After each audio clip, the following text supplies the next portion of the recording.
Big beautiful bill কেন বলা হচ্ছে? ধন্যবাদ। আবারও এই বিলটার নামকরণ করা হয়েছে one the big beautiful bill. এটাকে রিপাবলিকানদের নামকরণ হচ্ছে বিগ বিউটিফুল বিল, ডেমোক্র্যাটরা এটাকে বলছে বিগ আগলি বিল। তো এটা রাজনৈতিক অবস্থান থেকে দুটি দল দুভাবে এই বিলটি দেখে।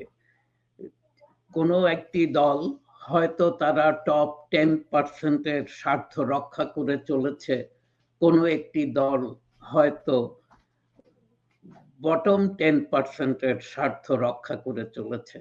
অতএব তারা দুজনেই দুই জায়গা থেকে এই বিলটাকে দেখছে এবং যার জন্যই এত প্রতিরোধ এই